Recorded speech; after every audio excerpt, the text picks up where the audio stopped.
Welcome back to Laura's Holistic Kitchen. Today we are making homemade elderberry syrup. And I'm telling you, it is so easy to do at home.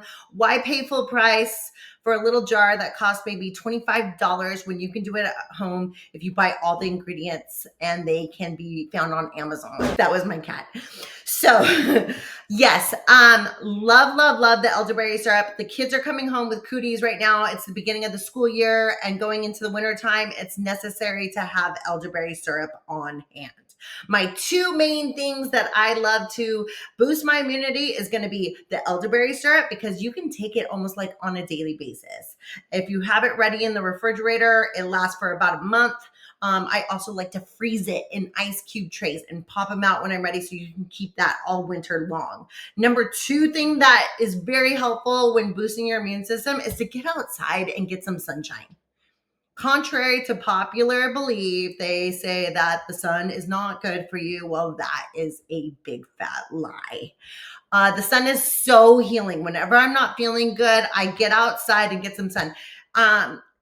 Who's to say like you don't sit out there for hours and hours on end and get a sunburn, but just getting some liquid sunlight, it is so imperative for your immune system and it just makes you feel better. But today we're doing elderberry. So back to the elderberry episode. Of course, I start with my dehydrated elderberry seeds and they're right here.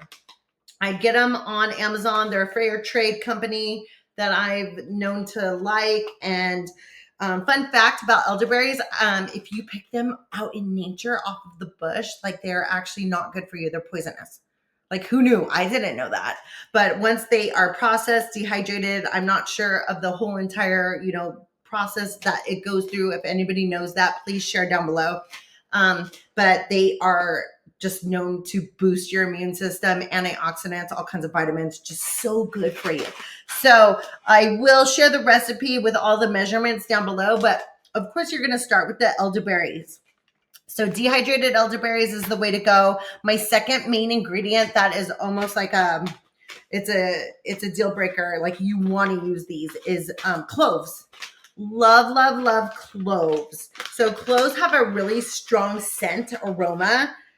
They look kind of like this. Just going to show you guys here. You don't need very much.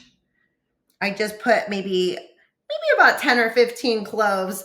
They're really good for oral health. Like if you have anything dental, anything tooth, your gums, inflamed gums, really good for that. Cloves, they are the antioxidant powerhouse. Like they are just so good for you. They're really strong.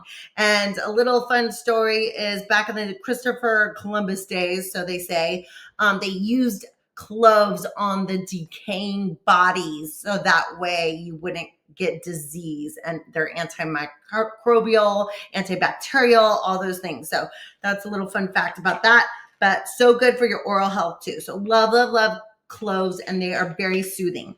My next ingredient is the rose hips. They don't have a strong scent. They're kind of mild. They don't even smell like rose to me. Like they're just kind of mild, but they're loaded with vitamins, especially A and C. So these are so good and they're full of minerals. They're good for healthy bones and blood. So anything red is really good for the blood. And today with the elderberry, it's like we're using a lot of deep reds, deep purples. So that is really good. Another thing I like to add to my mix is hamica. If you guys know this as hibiscus, hamica is just the way they say it in Spanish. Love hamica. My grandma used to make hamica as a drink. And I have a really good recipe that doesn't call for a lot of sugar. But look at this hamica. It is just so good for high blood pressure. It's really good for your blood system, detoxing your blood. These are just dehydrated flour, which I absolutely love this hibiscus. Rich in antioxidants, and also it helps reduce inflammation. So that is just another powerhouse ingredient that I love to add. And once again, you can make your elderberry syrup your own. You don't have to add all these things, but this is just kind of like what I do. And once again, I love to just use my intuitive, like, what do I feel that day? What do I feel like adding? What do I have? Like without having to go to the store or order something. Cinnamon cloves. Yes. I'm going to throw in 2 cinnamon cloves. I would say about 2 or 3. That's about right. And then star anise. Who's heard of star anise? This is one ingredient that they use in pho broth. If you're, make the Vietnamese soup, I love the star anise. It almost has like it's an anise. So it's like a licorice flavor. But when it's in the liquid, when it boils down, it produces this really good aroma. And that is so good for you for respiratory. And also I have a little cheat sheet here. It's good for gut health. So who doesn't want the star anise? And then the other flavors, I'm just going to add kind of like what I have and what I feel. I love ginger. Ginger is really strong and potent, so good for your immune system. Also really good on the gut. Like if you have an upset stomach, this is like one of those things. If you're not feeling good, ginger, onions, elderberry. So yes. And then I'm going to add a few mullein tea leaf bags. And the reason being is because it's also really good if you have a cough or anything respiratory. So I just throw that in there. I'm actually going to cut the tag off so I don't boil the tag with it. But the mullein tea leaf is just kind of like an extra thing to add. And then let's see, orange peel. I love my little gadget here. And orange peel, of course, that's rich in vitamin C. And it adds like a really good aroma. Like all these flavors together kind of just reminds me of Christmas. When it's simmering on the stove and you walk in and you're like, oh my gosh, that smells delicious.